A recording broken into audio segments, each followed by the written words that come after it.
من سيئات أعمالنا من يهده الله فلا مضل له ومن يضلله فلا هادي له ونشهد أن لا إله إلا الله وحده لا شريك له ونشهد أن سيدنا نبينا ومولانا محمدا عبده ورسوله صلى الله عليه وعلى آله وأصحابه وبارك وسلم تسليما كثيرا كثيرا. أما بعد، قال الله تبارك وتعالى: أعوذ بالله من الشيطان الرجيم، بسم الله الرحمن الرحيم. اقرأ باسم ربك الذي خلق خلق الإنسان من علق اقرأ وربك الأكرم الذي علم بالقلم علم الإنسان ما لم يعلم. صدق الله العظيم. وقال النبي صلى الله عليه وسلم: خيركم من تعلم القرآن وعلمه، أو كما قال عليه الصلاة والسلام. صدر جلسہ شیخ طریقت نمونۂ اسلاف حضرت قبلہ دامت برکاتہم ہمارے درمیان تشریف فرما استاد الاساتذہ حضرت مولانا شریف احمد صاحب مظہری دامت برکاتہم، حضرات علماء، اصحاب علم و فضل، بزرگان محترم، نوجوانان ملت، دینی ایمانی بھائیوں، خواتین اسلام اور سعادت مند وہ حفاظ کرام جو آج حضرت شیخ طریقت کو اپنا آخری سبق سنا کر تکمیل حفظ قرآن کا شرف حاصل کریں گے، میں آپ تمام کو اپنی طرف سے، پورے مجمع کی طرف سے، پورے شہر کے مسلمانوں کی طرف سے مبارکباد دیتا ہوں. آپ کے اساتذہ کو، آپ کے والدین کو، کہ ان سب کی محنتوں کا نتیجہ ہے جسے آج ہم اپنی نظروں سے دیکھ رہے ہیں اور مشاہدہ کر رہے ہیں. بزرگان محترم، دینی ایمانی بھائیوں، جب بھی جلسے ہوتے ہیں تو ایک وہ جماعت جلسے میں آتی ہے، میں آپ کی توجہ بھی چاہوں گا، اور جب میں آپ سے کوئی مطالبہ کروں تو میرے ساتھ آپ کو کہنا بھی ہے کہ جب کوئی جلسہ ہوتا ہے، ایک جماعت جلسے میں وہ آتی ہے جس کا مقصد یہ ہوتا ہے کہ چلو جلسے میں جائیں گے، دیکھیں گے جلسہ کیسا ہو رہا ہے، کرسیاں کیسی ہیں، پنڈال کیسا ہے، مہمان کون ہیں، کیا ہیں، مشاہدہ. جلسے میں ایک وہ جماعت آتی ہے جس کا مقصد یہ ہوتا ہے کہ فیصلہ کریں کن کی ٹوپی اچھی ہے، کن کا عمامہ اچھا ہے، کن کا لباس اچھا ہے، کن کا بیان اچھا ہے، کن کا خطاب اچھا ہے. ایک وہ جماعت جلسے میں آتی ہے جس کا مقصد یہ ہوتا ہے کہ ہم جلسے میں آنے والے اہل اللہ، علماء، اتقیاء، اصفیاء کو دیکھیں گے اور اپنے دل کی تسکین کا سامان فراہم کریں گے، اور ان سے ہمیں جو دین کی بات معلوم ہوگی، جو اللہ کے احکامات معلوم ہوں گے، جو رسول اللہ صلی اللہ علیہ وسلم کی تعلیمات اور ہدایت ہمیں دی جائے گی، اس پہ ہم عمل کریں گے. تو پورا یہ مجمع ہاتھ اٹھا کے کہے کہ آج کے اس جلسے میں ہم آئے ہیں تو ہم اس جماعت میں شامل ہیں جو ہم اہل اللہ کو دیکھیں گے، علماء کو دیکھیں گے، دین کی بات کو سنیں گے، اللہ کے احکامات کو سننے کے بعد عمل کا جذبہ دل میں پیدا کریں گے، رسول اللہ صلی اللہ علیہ وسلم کی تعلیمات اور ہدایت کو سنیں گے تو ہمارے دل میں عمل کا جذبہ ہوگا۔ اور دوسری بات، جب کہیں سیاسی جلسہ ہوتا ہے، آپ میری بات سمجھ رہے ہیں؟ سیاسی جلسہ، جب کہیں سیاسی جلسہ ہوتا ہے تو لوگ جمع ہوتے ہیں دوسرے کی کامیابی کے لیے، اور جب کوئی جلسہ دین کی نسبت پہ ہوتا ہے، قرآن کی نسبت پر ہوتا ہے، تو اس جلسے میں لوگ جمع ہوتے ہیں اپنی کامیابی کے لیے۔ یہ فرق ہے سیاسی جلسے میں اور دینی مذہبی جلسے میں۔ میں بہت پہلے کی بات نہیں، 30-35 سال پہلے کی بات کہوں کہ جب شہر بنگلور میں دینی جلسے ہوتے، چونکہ یہاں ہماری خواتین بھی ہیں، اس بات کو نوٹ کریں کہ 30-35 سال پہلے جب شہر بنگلور میں دینی جلسے ہوتے تو مائیں اپنے بچوں کو تیار کر کے جلسے میں بھیجتی تھی کہ بچے جائیں گے تو دین سیکھیں گے، علماء کی باتوں کو سنیں گے تو ان کی زندگی میں دین آئے گا، ایمان آئے گا، اللہ کے احکامات آئیں گے، یہ رسول اللہ صلی اللہ علیہ وسلم کے سچے عاشق بنیں گے، ان میں سنت پر عمل کا جذبہ پیدا ہوگا۔ آج بھی ضرورت ہے کہ ہماری مائیں، بہنیں، خواتین اس طرف توجہ دیں۔ جلسے بار بار نہیں ہوتے، آپ کے علاقے میں، آپ کے شہر میں، آپ کی بستی میں، آپ کے اطراف و اکناف اگر دینی جلسے ہوتے ہیں جس میں علماء اور اہل اللہ آتے ہیں تو آپ اپنے بچوں کو بھیجیں۔ جب اس میں بچے آئیں گے اور دین کی بات کو سنیں گے تو ان کے دل کی دنیا بدلے گی، اور جب دل کی دنیا بدلے گی تو ان کی زندگی میں دین کا ایک الگ رنگ ہوگا، اسلام کا ایک الگ رنگ ہوگا۔ یہ اپنے دین پر مر مٹنے والے ہوں گے کہ جان تو چلی جائے لیکن میں اللہ کے حکم پر عمل کر کے رہوں گا، میری جان چلی جائے، دنیا کچھ بھی کہے، میں رسول اللہ صلی اللہ علیہ وسلم کی بتائی ہوئی شریعت کے مطابق اپنی زندگی گزاروں گا۔ بزرگان محترم، دینی ایمانی بھائیوں، اللہ تبارک و تعالی نے قرآن مجید میں ارشاد فرمایا، لقد من اللہ علی المؤمنین اذ بعث فیہم رسولا من انفسہم یتلو علیہم آیاتہ ویزکیہم ویعلمہم الکتاب والحکمہ وَإِن كَانُوا مِن قَبْلُ لَفِي ضَلَالٍ مُبِينٍ۔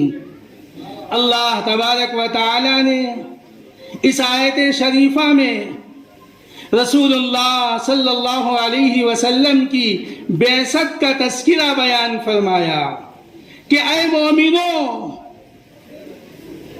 میں نے تم پر یہ احسان کیا کہ تمہارے درمیان میں نے اپنے حبیب سرکار دو عالم صلی اللہ علیہ وسلم کو مبعوث کیا ہے۔ اور پھر اللہ تبارک و تعالی نے منصب نبوت کے مقاصد کو بیان فرمایا، جن کو اس طرح کہا جا سکتا ہے کہ انبیاء کرام علیہم السلام کے مشن کا مقصد تھا تعلیم و تعلم، دعوت و تبلیغ، تزکیہ و احسان. آج یہ مدارس، آج مکاتب قرآنیہ انہی نہج پر ہیں جہاں تعلیم و تعلم کا سلسلہ ہے، جہاں دعوت و تبلیغ کا سلسلہ ہے، جہاں تزکیہ و احسان کا سلسلہ ہے. آپ سب جانتے ہیں کہ ایمان اس دنیا کی بقا کا ذریعہ ہے. جب تک اس کائنات میں کوئی ایک اللہ اللہ اللہ اللہ کہنے والا ہوگا، اللہ تبارک و تعالی اس دنیا کے نظام کو باقی رکھیں گے. جب اس پوری کائنات میں کوئی ایک اللہ کہنے والا نہ ہوگا، اب قیامت واقع ہوگی. جب تک اللہ اللہ کہنے والے ہوں گے دنیا باقی رہے گی. اور یہ مدارس دینیہ، یہ تعلیم و تعلم کا سلسلہ، یہ قال اللہ اور قال الرسول کی صدائیں دن اور رات فضاؤں میں گونجتی ہیں کہ اللہ نے یہ فرمایا، اللہ نے یہ فرمایا، رسول اللہ صلی اللہ علیہ وسلم نے یہ فرمایا. تو یہ مدارس دینیہ اور مکاتب قرآنیہ دنیا کی سلامتی کا ذریعہ اور سبب ہے. ایمان دنیا کی بقا کا ذریعہ، مدارس دینیہ مکاتب قرآنیہ دنیا کی سلامتی کا ذریعہ اور سبب ہے. اس لیے بزرگان محترم، آپ تمام سے میری یہ گزارش ہے کہ یہ مدارس دینیہ اور مکاتب قرآنیہ کوئی نئی چیز نہیں ہے. رسول اللہ صلی اللہ علیہ وسلم مکہ المکرمہ میں ہیں، آپ نے یہ مبارک سلسلہ جاری فرمایا. دار ارقم میں صحابہ کی تعلیم و تربیت اور تزکیہ کا سلسلہ جاری ہے. جب آپ صلی اللہ علیہ وسلم مکہ المکرمہ سے اللہ کے حکم پر مدینہ منورہ ہجرت کر کے تشریف لائے اور آپ نے پہلے مدینے میں قباء محلے میں قیام فرمایا اور وہیں اسلام کی پہلی مسجد قباء تعمیر ہوئی، اور اس کے بعد مسجد نبوی کی تعمیر ہوئی. رسول اللہ صلی اللہ علیہ وسلم نے مسجد نبوی کے صحن میں صفہ مدرسہ تعلیم گاہ آپ نے قائم فرمایا. آپ بیٹھے اور صحابہ کی تعلیم و تربیت کا اور تزکیہ کے فریضے کو انجام دیا. جس منصب کے مقاصد کو اللہ نے قرآن مجید میں بیان فرمایا، اور پھر حضرات صحابہ کرام رضی اللہ عنہم اجمعین نے آپ سے جو تعلیم سیکھی، جو تربیت پائی، اور ان کے دل جو منور اور مجلہ ہوئے، اور پھر دنیا کے کونے کونے میں، چپے چپے میں، گوشے گوشے میں صحابہ کرام رضی اللہ عنہم اجمعین پہنچے ہیں، اسی کی یہ نسبت ہے کہ عرب سے ہزاروں ہزار میل دور یہ ہمارا ملک ہندوستان ہے، لیکن یہاں اسلام اپنی عظمتوں کے ساتھ ہے، یہاں مسلمان اپنی شان و شوکت کے ساتھ ہیں. میرے بھائیوں، بزرگوں، نوجوانوں، آج یہ ہمارا ملک ہندوستان جو حالات ہیں وہ اپنی جگہ، لیکن ان حالات میں ہم کبھی پریشان نہ ہوں، ہم کبھی مایوس نہ ہوں. یہ ملک ہمارا ہے، ہمارے آباء و اجداد نے اس ملک پہ حکومت کی ہے اور اس ملک کے لیے اپنی قربانیاں پیش کی ہیں. ہمارے آباء و اجداد نے اس ملک کی خدمات انجام دی ہیں. ہم جتنے یہاں موجود ہیں ہم شہیدوں کی اولاد ہیں، ہم مجاہدوں کی اولاد ہیں. ہم حالات سے کبھی ڈرنے والے اور حالات پر کبھی دبنے والے اور کسی کے سامنے جھکنے والے نہیں ہیں۔ ہم اس ملک کے اندر اپنی پوری عظمت کے ساتھ، اپنی پوری شان کے ساتھ، آن کے ساتھ، مان کے ساتھ ہم رہیں گے اور اپنے اسلام پہ قائم رہیں گے۔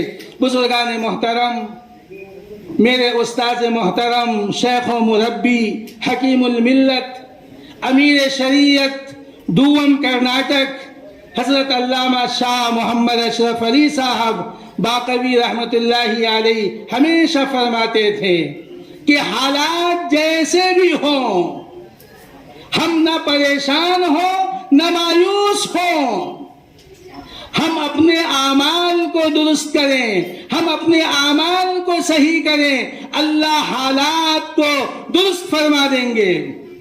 آج کا یہ جو جلسہ ہے جس میں اہل اللہ اور علماء تشریف فرما ہیں اور حضرت شیخ طریقت پہنچیں گے، یہ وہ مبارک مجلس ہے کہ جس میں اللہ کی رحمتوں برکتوں کا نزول ہو رہا ہے اور ہمارے دل کی صفائی ہو رہی ہے اور ہمارے جذبات پاکیزہ ہو رہے ہیں۔ بزرگان محترم، وقت کی تنگ دامنی ہے۔ اس سے پہلے کہ میں اپنی بات ختم کروں، ناظم اجلاس کوئی گھنٹی نہ بجا دے اور میری پیٹھ پر آ کے ہاتھ نہ رکھیں کہ اپنی بات ختم کریں۔ بس 2-3 منٹ میں اپنی بات ختم کرتا ہوں۔ بزرگان محترم، دیدی ایمانی بھائیوں، یہ حفاظ کرام، میں ان کو مبارکباد دیتا ہوں کہ اللہ نے آپ کو جو دولت عطا کی ہے، اس دولت کا مقابلہ دنیا کی کوئی چیز نہیں کر سکتی۔ اس لیے آپ زندگی میں کبھی احساس کمتری کا شکار نہ ہوں۔ اللہ نے آپ کو وہ دولت دی ہے کہ اس عالم اسباب میں اللہ نے اپنے کلام قرآن مجید کی حفاظت کے لیے 2 اسباب رکھے ہیں۔ ایک حفاظ کرام کے سینے ہیں اور دوسرا قرآن مجید کا نسخہ ہے۔ قیامت سے پہلے قرآن مجید آسمان پر اٹھا لیا جائے گا، یا پھر یہ قول ہے کہ قرآن موجود ہوگا، الفاظ اٹھا لیے جائیں گے، لیکن حفاظ کرام کا سینہ وہ مبارک سینہ ہے جس میں اللہ نے اپنے کلام کو محفوظ کیا ہے۔ یہ قرآن ہمیشہ حافظ قرآن کے سینے میں محفوظ رہے گا۔ حافظ قرآن اپنی قبر میں ہے، قرآن محفوظ ہے، یہ ہمیں حدیث بتاتی ہے، اور اس کی خبر رسول اللہ صلی اللہ علیہ وسلم نے ہمیں دیا۔ جب حافظ قرآن اٹھے گا، حافظ قرآن کے سینے میں قرآن محفوظ ہوگا، میدان محشر میں حافظ ادھر ادھر چلے گا، پھرے گا، قرآن حافظ قرآن کے سینے میں محفوظ ہوگا۔ اب اللہ حافظ قرآن سے کہیں گے کہ قرآن پاک کی تلاوت کرتا جا اور جنت کے درجات پاتا جا۔ اب حافظ قرآن تلاوت شروع کرے گا، جہاں رک جائے گا وہی اس کی وہ جگہ ہوگی، وہ مقام ہوگا، وہ جنت ہوگی۔ دعا کیجیے اللہ تبارک و تعالی ہم سب کو نیک عمل کی توفیق عطا فرمائے۔ اللہ تبارک و تعالی ہم سب کو اپنے احکامات پر چلنے والا بنائے، رسول پاک صلی اللہ علیہ وسلم کی شریعت مطہرہ پر عمل کی توفیق عطا فرمائے۔ میرے رفیق محترم حضرت مولانا محمد یوسف صاحب رشادی امت فیوزہم اور میرے کرم فرما حضرت حافظ ظہور احمد صاحب نقشبندی امت فیوزہم نے مجھے اس قابل سمجھا اور آج کے اس مبارک اور اہم موقع پر مجھے یہاں حاضر ہونے کا حکم دیا اللہ کا فضل و کرم اور اس کا انعام و احسان کہ میں یہاں حاضر ہو سکا، اور پھر انہوں نے یہ بھی حکم دیا کہ چند کلمات آپ کی خدمت میں پیش کروں۔ اللہ تبارک و تعالی ان بزرگوں کو جزائے خیر عطا فرمائے، اللہ تبارک و تعالی اس ادارے کو ترقیوں سے مالا مال فرمائے، نظر بد سے اس کی حفاظت فرمائے، اور اس ادارے کی طرف میں گزارش کروں گا کہ آپ تمام جتنے احباب یہاں موجود ہیں، دامے درمے سخنے قدمے، ہمیشہ اس ادارے کا تعاون فرمائیں۔ آج ہم اور آپ ہیں، کل نہ میں رہوں گا نہ آپ رہیں گے، لیکن یہ ادارے موجود ہوں گے۔ آج اگر ہم نے اس کی تعمیر و ترقی میں حصہ لیا تو رب ذوالجلال کی قسم ہم اپنی قبر میں جا کے سو جائیں گے، لیکن ہمیں برابر اجر و ثواب ملتا رہے گا۔ اور جب ہم حشر میں اٹھیں گے، اپنے اعمال نامے کو دیکھیں گے تو ہم رش کریں گے کہ کاش میں اس سے زیادہ حصہ لیتا، میں اس سے زیادہ حصہ لیتا۔ اللہ تبارک و تعالی ہم سب کو اپنے احکامات پہ چلنے والا بنائے، رسول پاک صلی اللہ علیہ وسلم کی شریعت مطہرہ پہ عمل کی توفیق عطا فرمائے۔ یہ حفاظ کرام کو بھی میں مبارکباد دیتا ہوں کہ اللہ نے آپ کو ایسی عظیم دولت عطا فرمائی ہے، ہمیشہ آپ قرآن سے وابستہ رہیں۔ اللہ تبارک و تعالی آپ کی دنیا اور آخرت دونوں کو سنوار دے گا۔ وآخر دعوانا ان الحمد للہ رب العالمین، وصلی اللہ تعالی وسلم وبارک علی حبیبنا وسیدنا وشفیعنا ومولانا محمد وعلی آلہ واصحابہ اجمعین، والحمد للہ رب العالمین۔